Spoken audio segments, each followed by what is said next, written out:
I wrote an article about this on the UID wiki which I will leave as a source.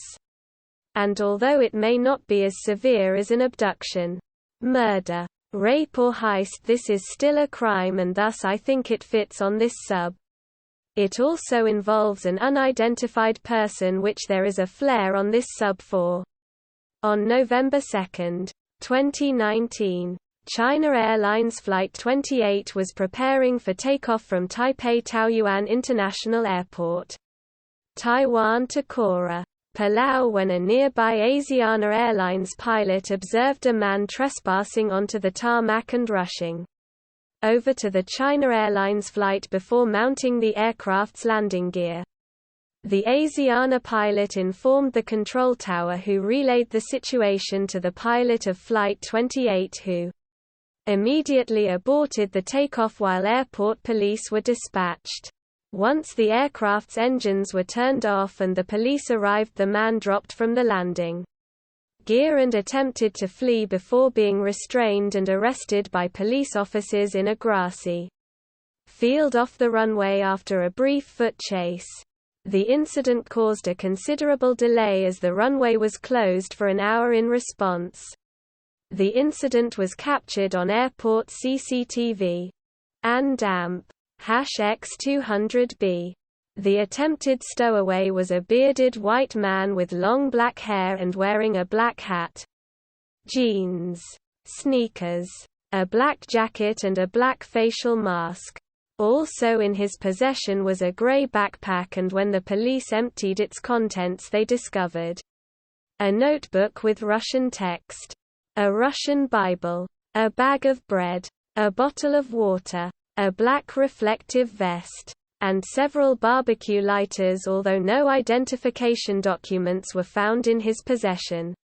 Due to the notebook and Bible, the police presumed the man to be of Russian or Belarusian descent. Authorities also initially suspected him of being deaf or mute, but this assumption was proven incorrect. The police took his fingerprints and conducted an iris scan, but this turned up no results in uncovering his identity. Furthermore, Taiwanese immigration officials found no records of a man matching his description even entering or leaving the island, leaving it unknown how the man came to be in Taiwan. ANDAMP #X200B. The police attempted to interview the man using Russian interpreters and having a Russian Orthodox priest speak to him. He refused to say anything and likewise wouldn't respond to any attempts at communication in other languages. Eventually, the man would engage in non-verbal communication with the police by drawing a picture that explained his intent to live out the rest of his life in Palau with the barbecue lighters meant to start campfires when in the country and not to cause any harm on the China Airlines flight. The man was held without bond in pre-trial detention as he was determined to be a flight risk, and on February 27, 2020, Taiwanese prosecutors formally charged and arraigned him for breaching immigration and aviation laws, with the court assigning him the name Mane.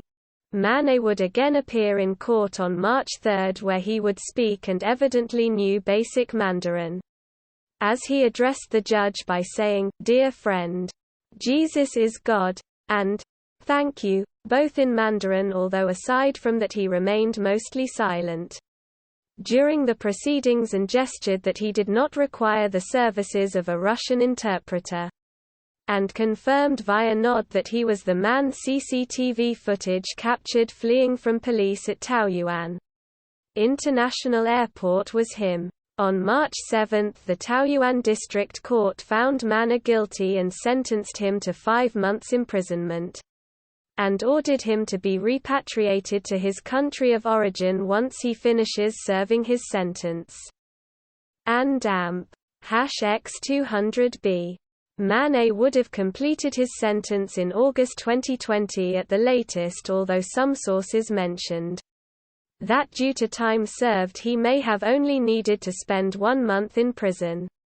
Taiwanese officials openly admitted that despite deportation being a part of his sentence, they didn't exactly know how to repatriate him without his identity or even nationality being known. It is unknown what became of Man A after he finished serving his sentence or his current whereabouts, whether he's still in Taiwan or if authorities figured out the proper country to repatriate him to. *Sources *** Other Asian crimes **